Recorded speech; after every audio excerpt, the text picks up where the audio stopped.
nem nessa vida, e eu desconfio que até no porvir a gente não vai ter esse conhecimento completo e pleno de quem é Jesus. E o segundo assunto, na qual é esse assunto que nós vamos tratar aqui nessa manhã, é um assunto na qual nós nos desvirtuamos muito, que é igreja. O que é igreja, né? Muitos entendem que igreja é um prédio, outros entendem que a igreja é um sistema religioso, outros têm por vista que a igreja ela é um clube fechado, na qual você tem a sua carteirinha e você participa, aí tem aquelas regras, né? Regulamento, dizendo o seguinte: olha, você não está adequado para entrar na igreja, você está adequado. Então, biblicamente, nós estaremos discutindo agora, né, sobre o que é igreja. Pastor Paulo, para você, como que você define igreja? É um tema necessário, não é verdade? Porque, como o pastor colocou, às vezes a ideia de igreja está muito relacionada a algo visível, né? E eu vejo a igreja num formato bíblico, onde a igreja, ela, em primeira instância, ela é o corpo transcendental de Cristo, né? Ela não está composta apenas por uma igreja local, por uma comunidade local, mas ela está espalhada sobre o globo terrestre. E interessante, não só na nossa época, mas como numa época passada e numa época vindoura, né? Ela é o corpo de Cristo, e onde as Escrituras diz que Cristo é o cabeça desse corpo. E é interessante a questão que já foi até abordada aqui, é que igreja somos nós, e é isso que nós temos que bater nessa tecla. Nós somos a igreja, porque Deus não habita em templos construídos. Estevão declara isso na sua morte. Deus não habita mais em templo construído por mãos humanas. E o apóstolo Paulo diz que o Senhor habita em nós, que somos templo do seu Espírito Santo habitar. Isso mesmo, é essa definição. Irmão Guilherme, você tem uma outra definição que possa nos ajudar? É interessante que quando a gente fala de igreja, né? Muitas vezes a gente fala, mas a igreja é isso, é aquilo, e a igreja é os próprios nós, né? Se tem alguma falha, se tem algum erro, estamos em nós, né? Então, como o pastor Paulo disse aí, a igreja é nós, Deus é o corpo, Cristo é a cabeça, e nós somos o corpo. Então, o que a gente tem feito como igreja para melhorar? Essa é uma questão que eu deixo para a gente estar discutindo um pouco sobre esse tema também. A igreja, ela transcende a placa? Existe essa história que o pessoal fala, não, a minha igreja é a verdadeira, a sua não é verdadeira porque tem essa doutrina e eu não gosto, tem essa questão. É verdade. Biblicamente falando. Biblicamente, a igreja, ela é universal, não é verdade? Universal. Eu vejo que pega muito nessa questão, são a respeito de algumas crenças, né, e alguns dogmas que o homem estabelece. Eu vejo que, de certa forma, é necessário, porque aquele que não gosta de um lugar que bate palma, ou que grita, né, que fala alto, vai para um lugar que não bate palma e todo mundo fala baixinho. O importante é fazer parte do corpo de Cristo. É interessante que o apóstolo Paulo, ele diz que o cristão, ele tem alguns pontos doutrinários que ele não pode divergir, independente do tipo de igreja que ele congrega, né? É ter uma só fé, crer num só Deus, ter um só Senhor, receber um só batismo e viver no só Espírito, não é verdade? Isso. Então nós podemos até discordar de alguns pontos secundários. Você veste isso ou aquilo, seu cabelo é assim ou assado, né? Independente, mas quanto às doutrinas primárias, nós devemos crer que realmente não vão fazer diferença, não é verdade? Isso mesmo. Efésios 4, versículo 1, vou ler para os irmãos. Diz assim: rogo-vos, pois, eu, o preso do Senhor, que andeis como é digno da vocação em que foste chamado. Ou seja, Paulo está dizendo que a igreja, ela tem uma vocação, ela tem uma chamada, né? Com toda a humildade e mansidão, com longanimidade, suportando-vos uns aos outros em amor, procurando guardar a unidade do Espírito pelo vínculo da paz. E qual é essa unidade? É o que o pastor Paulo disse aqui. Há um só corpo, ou seja, esse corpo, o que significa, Guilherme? Uma só igreja, para Cristo, Não tem várias igrejas. Para Cristo é uma só igreja, né? Um só Espírito, né? Um só Espírito, como também foste chamados em uma só esperança para a vossa vocação. Um só Senhor, uma só fé, um só batismo, um só Deus e Pai de todos, o qual é sobre todos e por todos e em todos. Aleluia. Então é essa definição da unidade da igreja, né? E essa unidade é um grande desafio para nós, né? Amém. Você acha que a igreja está unida, Guilherme? É difícil, né? Você vê a igreja unida nos dias de hoje. Eu falo porque muitas coisas acontecem, mas a gente vai às vezes na igreja, muitas vezes a gente fica olhando, mas por que aquela igreja pode, aquela outra não pode, e a gente acaba não fazendo o principal de cultuar, de louvar e bendizer o nome do Senhor. E é como o pastor Paulo disse ali, né? A igreja, eu acho até interessante haver várias igrejas, porque, como ele disse, mas eu não gosto que bata palma, uma gosta. Você tem que estar onde você se sente bem, né? Para você prestar, eu acredito que você verdadeiramente prestar um culto abençoado, de adoração a Deus, você tem que estar num ambiente que te leve a isso. Então, muitas vezes você não sente bem num ambiente que é tem mais louvor, é mais barulho, é mais agitado, mas você sente bem num ambiente que é mais calmo. Então, não tem uma desculpa para a gente não estar na igreja, podendo louvar, a gente não está inserido no corpo de Cristo para adorar Ele. Existe um envolvimento, esse envolvimento ele começou depois da Segunda Guerra Mundial. Eu não sei se vocês já ouviram falar desse envolvimento, que é o envolvimento do ecumenismo.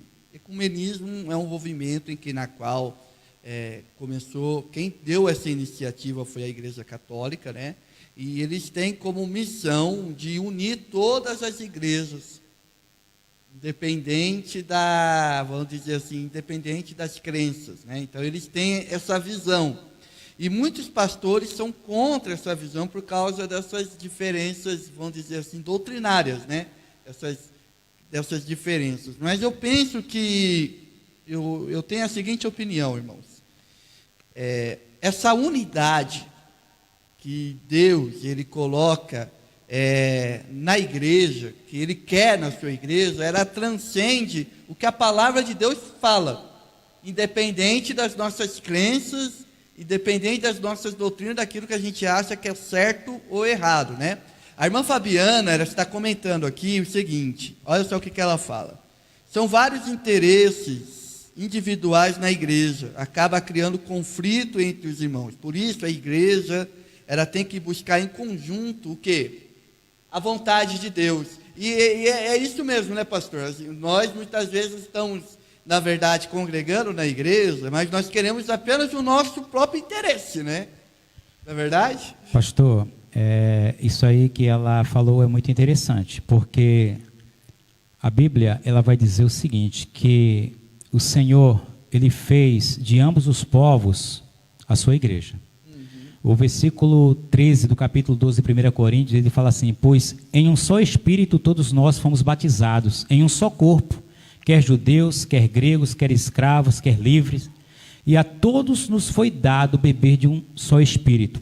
Então, essa questão realmente ela é muito polêmica, e eu queria sintetizar essa questão da seguinte forma, veja só, o Espírito é Ele que nos coloca no corpo do qual Cristo é o cabeça, amém? Então nós temos que entender que nós temos um cabeça, que nós somos corpo. Ela falou a questão que muitas pessoas usam a igreja a seu bel prazer, então a gente já está assumindo a forma de cabeça e deixando de ser membro dentro desse corpo. É verdade. Nós temos que entender o seguinte, que nós temos que servir a Cristo, não é verdade? Nós temos que obedecer e servir ao Senhor. Mas esse problema não é de hoje, esse problema é muito antigo. A Bíblia diz que quando o Senhor ele andou com os discípulos e eles receberam do Espírito, irmãos, houve da parte de Pedro uma luta muito grande para ele ir até a casa de Cornélio. O Senhor teve que mostrar para ele que o Senhor também havia santificado e purificado um novo povo agora.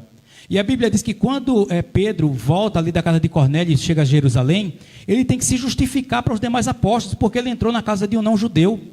E o interessante é que ele vai dizer lá, ele vai testemunhar que, assim quando ele começou a pregar o evangelho na casa de Cornélio, o poder de Deus se manifestou. E quem estava com Pedro disse: eu vejo que o dom de Deus chegou a todos os homens. Então é isso que nós temos que entender, que a igreja, ela tem um cabeça, nós somos corpo, e aprove ao Senhor escolher toda a humanidade, todos os homens, não é verdade? Então eu sintetizo dessa forma, temos que realmente deixar o nosso prazer, ou seja, o reino de Deus não pode ser sacrificado pela vontade humana. Pelos nossos interesses. Pelos nossos interesses. Pelos nossos interesses. E essa questão da unidade é um preço que se paga, né, Guilherme? Porque assim, nós vemos na igreja, muitas pessoas, que nem na época de Pedro, né? Gentios e judeus. E hoje na nossa igreja não é diferente, nós vemos pessoas de várias origens, de crenças diferentes, né? Que vieram para a igreja, estão sendo tratados pelo Espírito Santo, né? E essa busca da unidade é um preço que todo mundo tem que pagar, não é verdade? É verdade, que com o corpo, né, cada um tem uma função, né? Como o pastor Paulo disse ali, a gente tem que entender que ele é o cabeça. E ele faz, ele que dá o comando, né? A cabeça, quem dá o comando é Deus, ele faz a vontade dele, ele usa nós como nós queremos. E às vezes um membro do nosso corpo é mais usado, o outro nem tanto, mas todos têm uma importância, né? Tem. Eu costumo dizer que se a gente tirar uma unha ali, um pedacinho do dedo, vai fazer falta, vai doer. Então a gente tem que entender isso, que todos nós somos importantes para essa unidade, né? Uma igreja, eu acho que frutífera, ela é unida, ela dá frutos porque ela é unida, porque um se ajuda o outro, não tem ninguém querendo ser mais do que o outro. Eu acho que é o ponto que a igreja vai cada dia mais alcançando-se essa unidade. Uma outra questão também, já entrando no assunto de unidade da igreja, nós vemos muita reclamação das pessoas, né, dizendo o seguinte: mas a igreja não tem amor. Nós usamos até aquela passagem de Jesus, né, Mateus capítulo 24, quando Jesus fala que por se multiplicar a iniquidade, o amor de muitos se esfriaria, né? Como lidar com essa questão assim, dessa reclamação? Como tratar essa reclamação, falta de amor? Está faltando amor na sua igreja? Será que está faltando amor na nossa igreja? Como tratar essa reclamação? O seguinte, eu acho, voltando à ideia que nós somos igreja, então quando eu digo assim, está faltando amor na igreja, eu tenho que atribuir que está faltando amor a partir de mim. Eu tenho que pensar o seguinte: eu sou a igreja. Porque nós olhamos muito para os outros, né? Olhamos para os outros. Então, tudo que queremos nos outros, devemos fazer nós em primeiro lugar. Aí, o que é que eu abordo nessa questão aí? Sim, as pessoas que mais cobram, geralmente são as pessoas que menos dão. As que menos fazem, mas querem. Está faltando amor. Então, ame, porque é o seguinte: se você transmitir, se você plantar, você vai colher. Isso é bíblico. Então, se a igreja está faltando amor na igreja, então está faltando amor em mim. Se eu começar a agir com amor, olhar para os irmãos que estão faltando, passar mensagem para eles, ir na casa dele tomar um café e incentivar ele para ir para a igreja, essa corrente de amor vai começar a ser manifestada. Na leitura que você fez, pastor, falou o seguinte sobre uma unidade, sobre um suporte, suportando. É interessante essa questão porque quando a gente suporta, a gente está dentro da ideia de corpo e de edificação, de edifício. A Bíblia usa a ideia que nós somos um corpo, Cristo é o cabeça, e usa a ideia que a igreja, ela é uma edificação que Cristo é fundamental, pedra de esquina. E Pedro vai dizer que nós somos pedras vivas. E o que é que uma pedra faz na construção? Uma está sobre a outra, não é verdade? Eu tenho pedra que está em cima de mim, mas eu tenho pedra que está abaixo de mim. Não é verdade? Tem alguém me dando um suporte e eu estou suportando alguém. Então, isso é uma corrente contínua de amor. Se está faltando amor, talvez esse amor esteja sendo cortado, impedido a partir de mim. Com certeza. A gente usa esse versículo como uma desculpa, né? O amor vai esfriar, né? Cada um pecado. O amor vai esfriar. Mas o nosso amor, né? Nós não podemos deixar esse amor esfriar. É interessante que, como o pastor disse, a gente tem que sempre estar manifestando esse amor, né?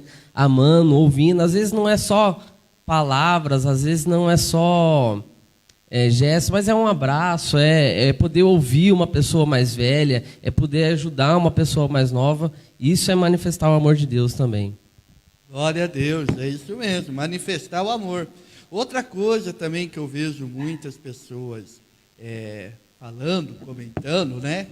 Eu estava até comentando com o Guilherme lá fora. É sobre, o pessoal fala que essa igreja é muito fria. Igreja fria. O que é igreja? Qual que é a sua definição de igreja fria? Pastor, eu acredito que a igreja fria, ela está relacionada a uma igreja que ela não tem o comprometimento de servir a Cristo.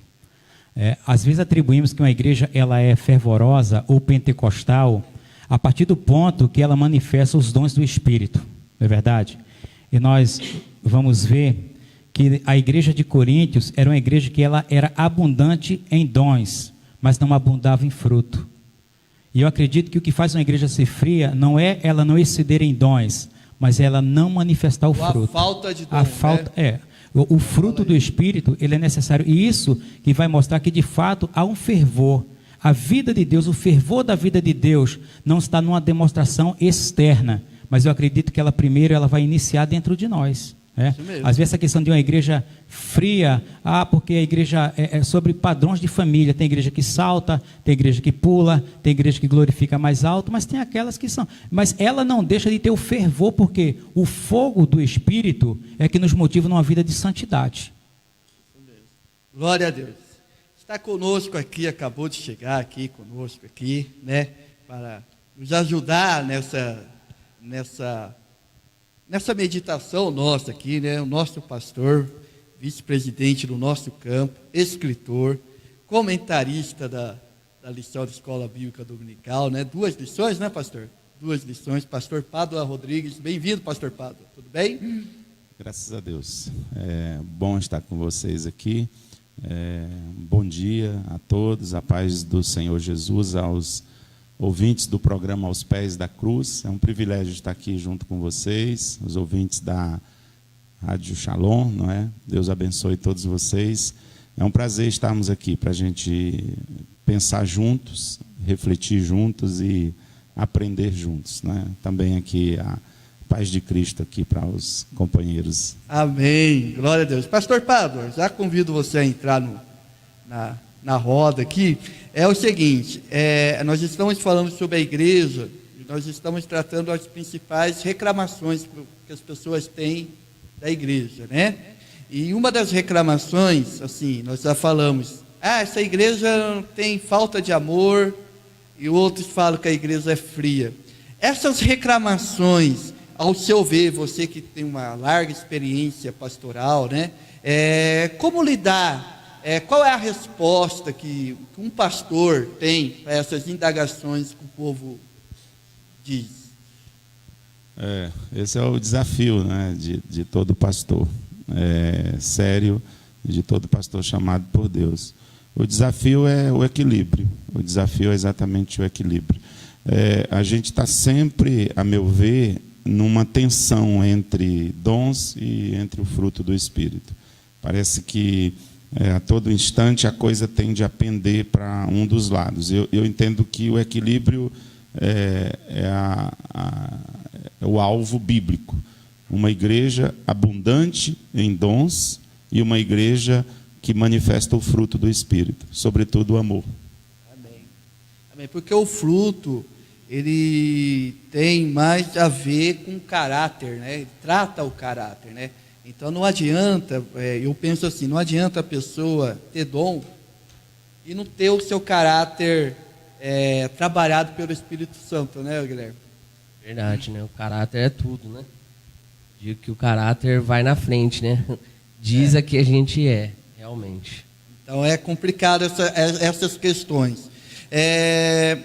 Outra coisa que nós devemos pensar sobre a igreja é como a igreja funciona. E isso tem sido alvo de muita discussão. Tem pessoas, tem pastores, né, que eles pensam que a igreja é como se fosse, tem essa mentalidade de uma igreja empresa, né? Tem a marca, tem a logomarca, aí eles colocam critérios para quem vai ser promovido, quem não vai ser promovido. O que os irmãos acham desse método de funcionalidade da igreja? Como que nós descobrimos a verdadeira maneira como que funciona uma igreja? Essa que é a pergunta. Pastor Pablo, você... Olha, a palavra de Deus é sempre o nosso guia, né? E se a gente não aprender e não se voltar para a Bíblia, a gente vai estar sempre repetindo aquilo que outras pessoas, sobretudo os marqueteiros, né, modernos da fé, estão a ensinar. Eu creio que mais do que nunca, e antes de qualquer coisa, é o tempo da gente olhar para as Escrituras, ver o que foi que Jesus quis dizer quando falou: edificarei a minha igreja, formatar essa igreja pelo caminho da palavra de Deus, e não se guiar pelos modernos marqueteiros, por gente de aparente sucesso empresarial, porque me parece que hoje esse é o modelo de... E é medido por isso, e né? É medido por isso. Hoje, pela quantidade. Hoje, né? Infelizmente, uma pessoa que, digamos, pastoreia um grupo pequeno, às vezes é visto como sendo um pastor pequeno. E isso não é verdade, não é? Por exemplo, Jesus, quando escreve as suas cartas às 7 igrejas, para a igreja de Sardes, por exemplo, o Senhor diz lá: eu tenho alguns aí que não contaminaram as suas vestiduras. Então tinha lá um grupo de fiéis, tinha lá um grupo, não é? Dentro da igreja. E acho eu que muitas vezes alguns que a gente modernamente considera pequeno, do ponto de vista da lógica de mercado, do capital empresarial, daquilo que a gente chama de sucesso, pode ser que Deus esteja olhando lá de cima e aplaudindo, e dizendo: é isso mesmo, meu filho, prossiga, continue, eu sou contigo. Aleluia, glória a Deus. Palavra de consolo, Amém. Né, pastor? E a verdade é seguir o padrão bíblico, né, as Escrituras. O ser humano ele tem uma inclinação da facilidade. Então, hoje, não é difícil a gente ver livros escritos, né, 7 passos para uma igreja vitoriosa, não é verdade? Tantos isso, aquilo, um projeto para você estabelecer a sua igreja em cima de uma ideia ou de uma ideologia humana. Eu acredito, né, pegando o gancho naquilo que o pastor Pádua falou, quando a gente entende que Jesus ele é o Senhor, o dono dessa igreja, eu costumo falar para mim o seguinte: eu não tenho um plano excepcional para executar na minha comunidade, eu tenho a dependência de Cristo. Pastor, qual é o plano? O plano é a gente orar. Nós vamos buscar em Deus uma resposta. Ele é o cabeça, ele sonhou com aquele lugar, aquilo está dentro dele desde a fundação do tempo. Então, se eu entendo que ele é o cabeça, eu não posso querer ocupar o lugar de cabeça. E infelizmente isso tem proporcionado uma igreja que às vezes a gente tem falado, igrejas cheias de pessoas vazias. Eu lembrei agora, você falando aí de um pastor que eu acompanho, e uma vez perguntaram para ele: pastor, a sua igreja ela tem propósitos? Porque mais recentemente aí surgiu isso, né? Foi um novo mote aí, igreja com propósitos, e a impressão que se tinha é que as outras estavam sem propósito. E ele foi muito claro em dizer: o propósito da nossa igreja é anunciar o reino de Deus, anunciar o evangelho e ganhar pessoas para Cristo. Você quer um propósito maior do que esse? Para a igreja não existe. Não tem o que inventar, né? A grande comissão, né, gente? É a grande comissão do Senhor Jesus. É o nosso ID, né? A gente tem que fazer isso. É isso mesmo.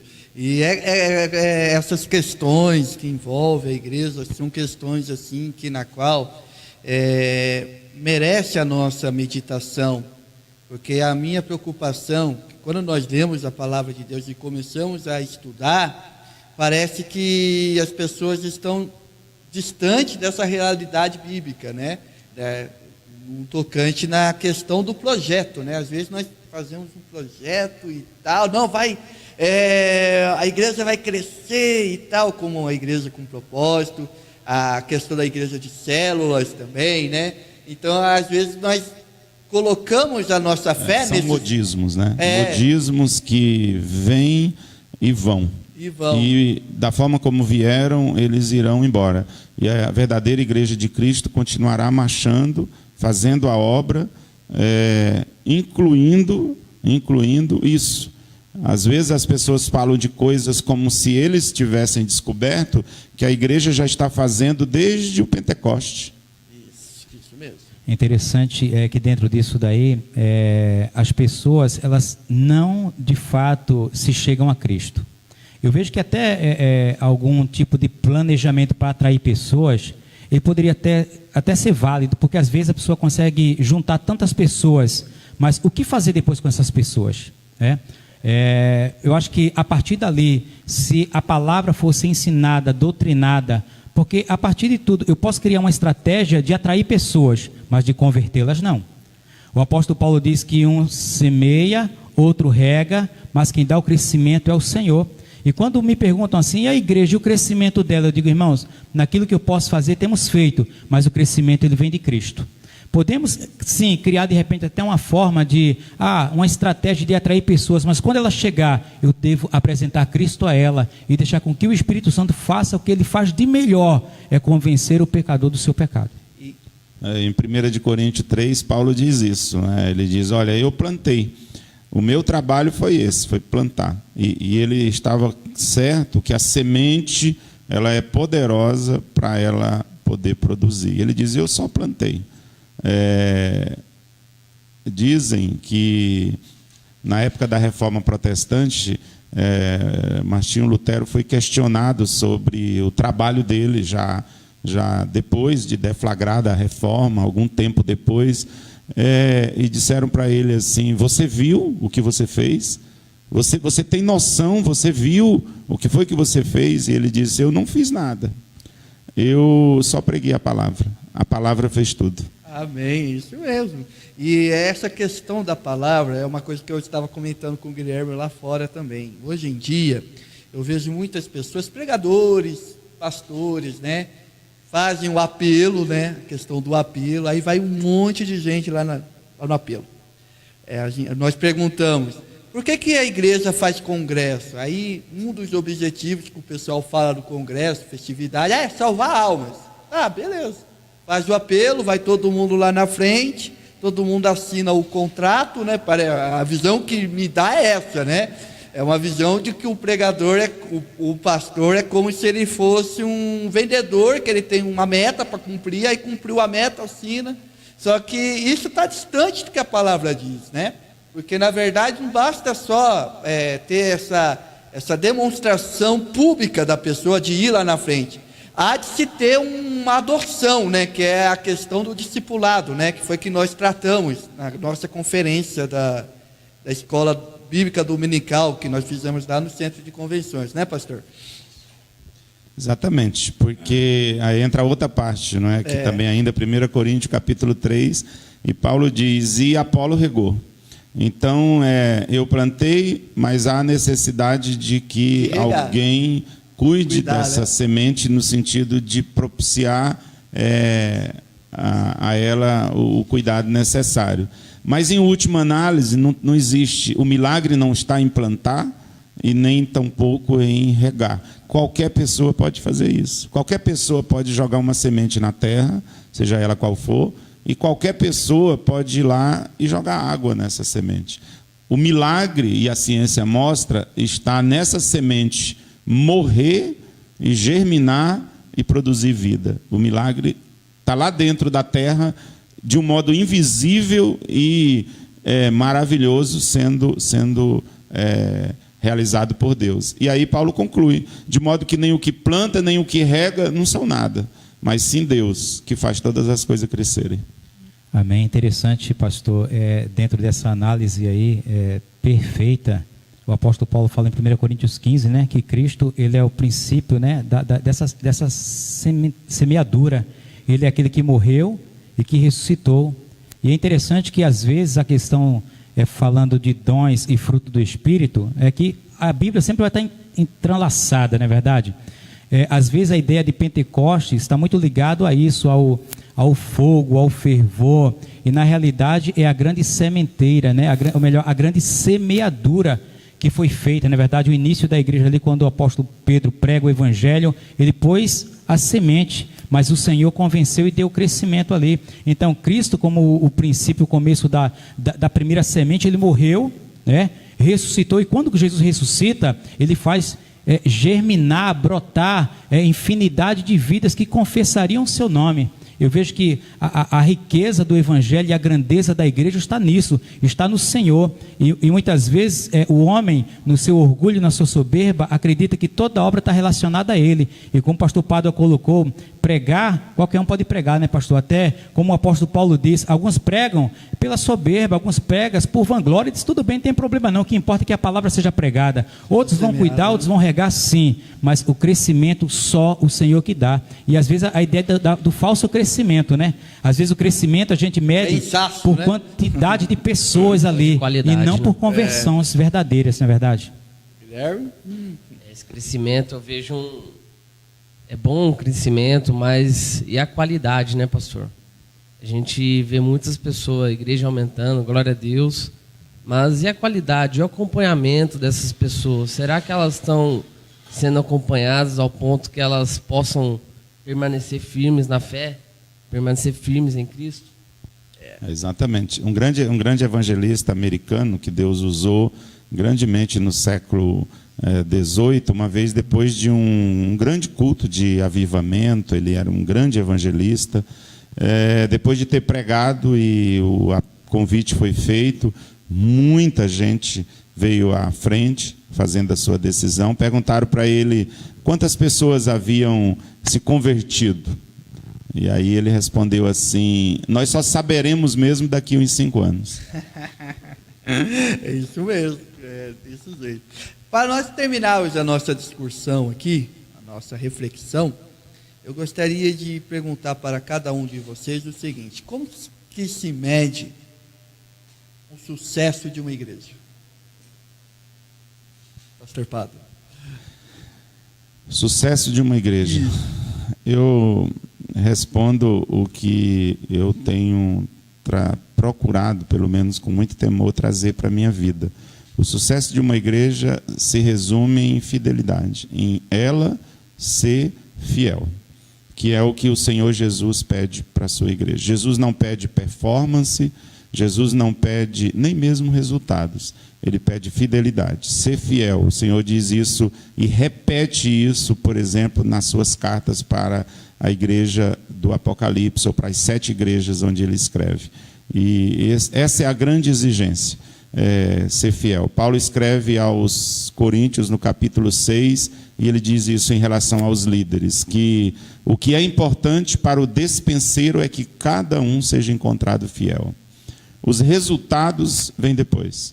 O grande aplauso de Jesus para João Batista foi a fidelidade de João Batista. Conquanto ele não tivesse tido muito êxito do ponto de vista humano. Por exemplo, João Batista nunca fez nenhum milagre, não é? Por exemplo, alguns dos seus seguidores o abandonaram e foram seguir Jesus. E ele teve um ministério de menos de 2 anos. Então, sob um aspecto moderno de hoje do sucesso, João Batista teria sido um fracasso. Mas ele foi, Jesus disse, o maior homem que já pisou aqui na terra enquanto alguém descendente da carne, e enquanto um ser humano que fez a vontade de Deus. Amém. Eu concordo plenamente, né, com aquilo que o pastor Pádua relata, né, com essas bases bíblicas. E eu vejo que quando Deus ele escolhe realmente um homem para que possa ser o rei sobre Israel, ele diz que ele escolheu um homem segundo o seu coração. E eu acho interessante isso, porque Davi, nós podemos olhar para ele e ver qualquer tipo de falha em cima de Davi, mas que uma coisa que excedia na vida de Davi era a sinceridade, era um coração sincero. Davi era um homem sincero a Deus. Ele não encobria seus pecados, suas culpas. Então eu acredito que o nosso desafio hoje justamente é esse, é confiar a Deus aquilo do qual Ele nos chamou. Eu creio que todo dom que o Senhor coloca nas nossas mãos, Ele nos habilita para que a gente possa exercer, a fim de que nós não tenhamos mérito algum, é verdade? Mérito algum. Se pregamos, se regamos, isso provém dEle. E Ele finaliza, Ele mesmo dando crescimento. E como o pastor Pádua colocou de forma tremenda, fidelidade, ser fiel no pouco. Seja fiel com a porta que eu abri. Faça a sua parte, Faça a sua parte. Sempre vai estar. Você pode regar, você pode plantar. Você não pode dar o crescimento? Não. Então, limite-se a isso. Faça bem feito aquilo que Deus te chamou para fazer. Não vamos criar estratégias, planos mirabolantes, não. Senhor, que o nosso plano seja o Senhor e que nós possamos fazer parte do teu plano.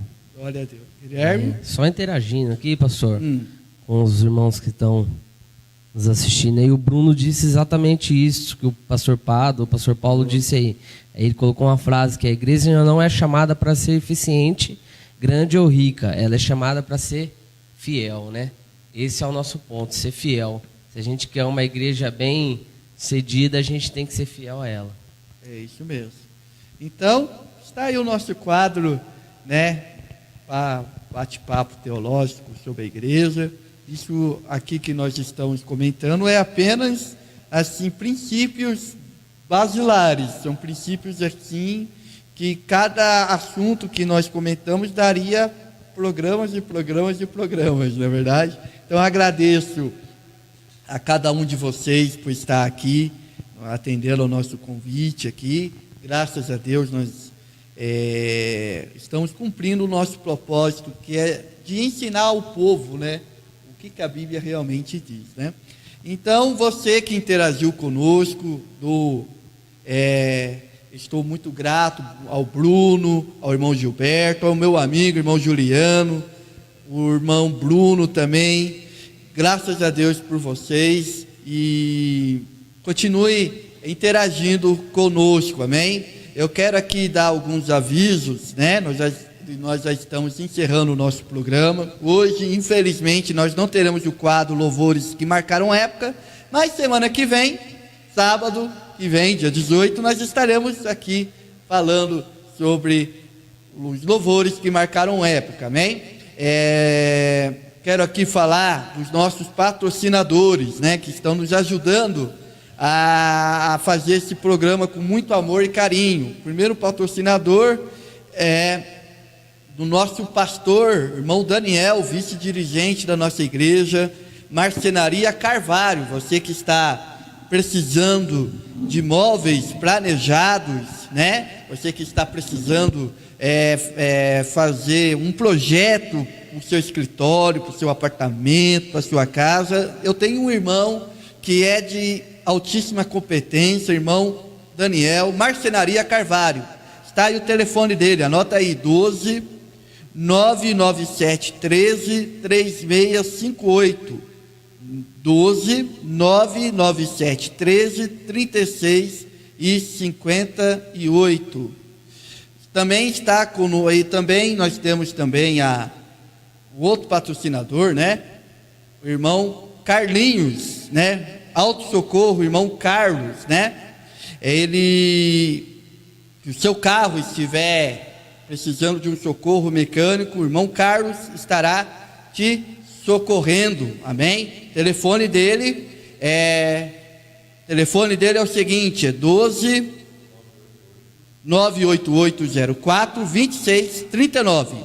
Repetindo, 12 98804 2639. Glória a Deus pelos nossos irmãos, para você que está interagindo conosco. E agora nós vamos orar por você, amém?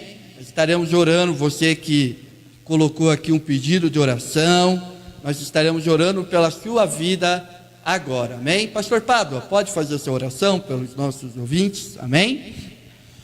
Deus, nosso Pai, somos gratos, Senhor, por cada momento que temos, Senhor, a oportunidade de poder falar a Tua palavra ou expressá-la com a nossa vida.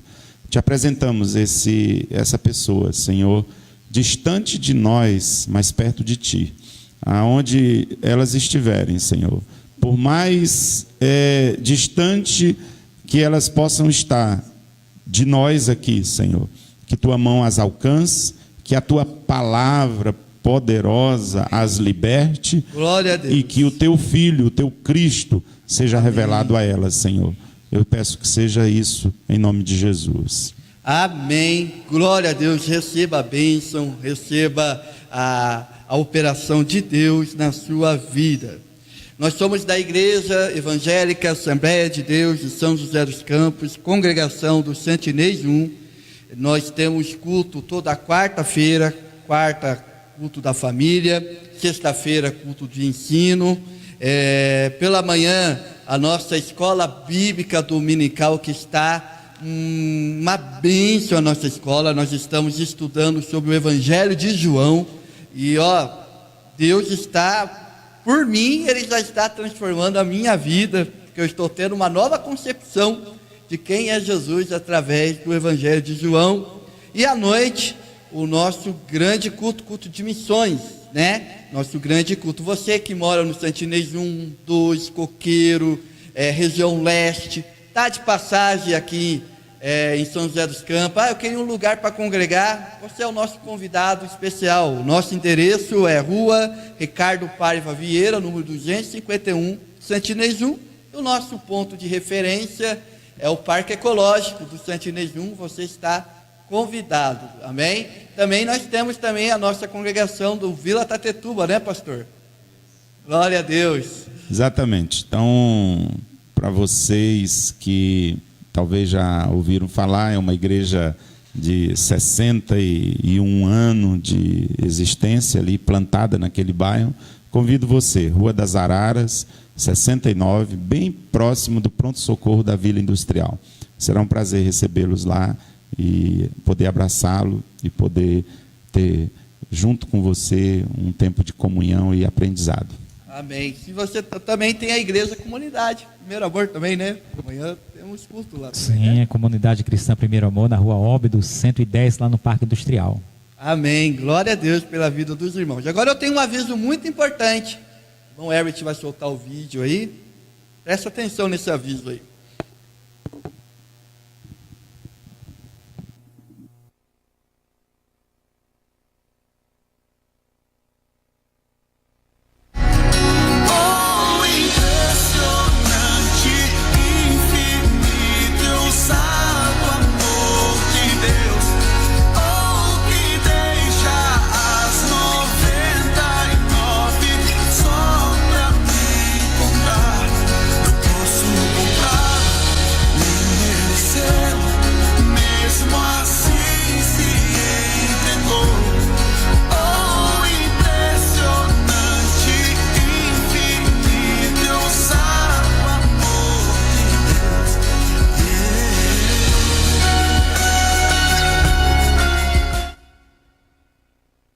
Glória a Deus, glória a Deus. Aí está o nosso convite especial. Semana que vem, dia 18 e 19 de maio, o nosso congresso, o 9º congresso dos adolescentes lá da nossa igreja, né? O culto vai começar sábado, às 7 horas da noite, domingo pela manhã e domingo à noite. Você é o nosso convidado especial para a nossa festividade. Amém? Conto com você, vai lá.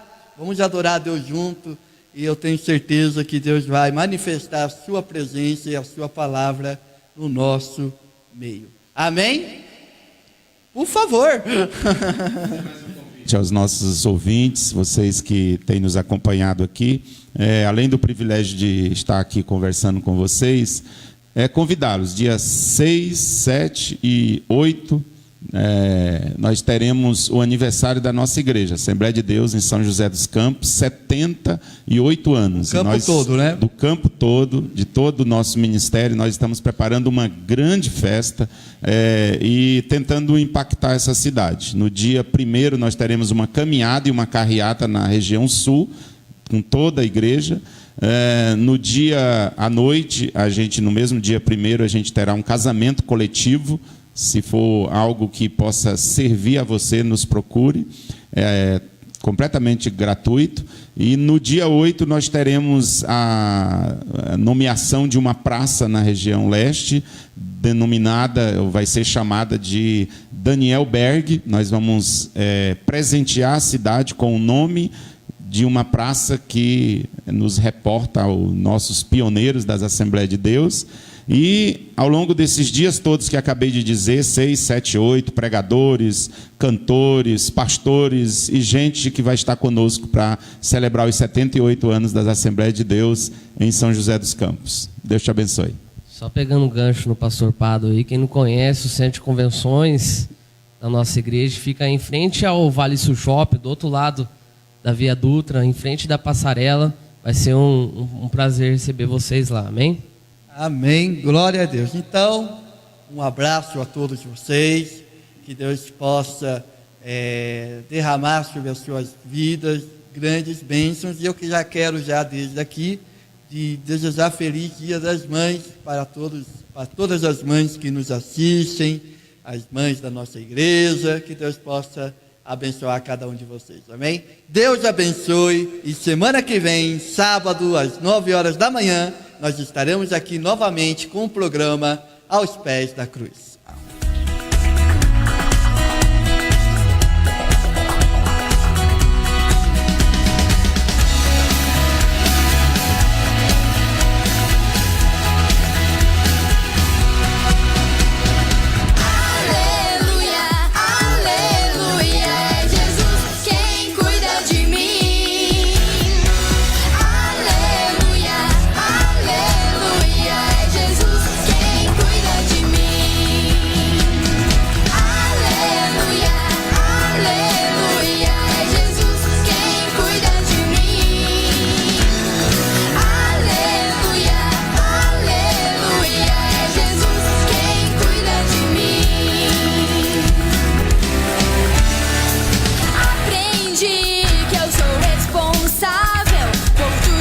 Eu semear. Aprendi que um dia vou colher, por isso eu penso no que vou plantar. Aprendi que eu sou responsável por tudo que eu escolher. Por isso só escolho o que vem de Deus. Fazendo assim não há por que temer. Aprendi que eu sou responsável pelas palavras que eu falar. Da minha boca só a coração, pois aprendi a guardar meu coração. Mas Jesus, que é o Rei dos Reis, que me guarda e me faz ser assim. Toda honra e glória para Ele, pois é Jesus quem cuida de mim.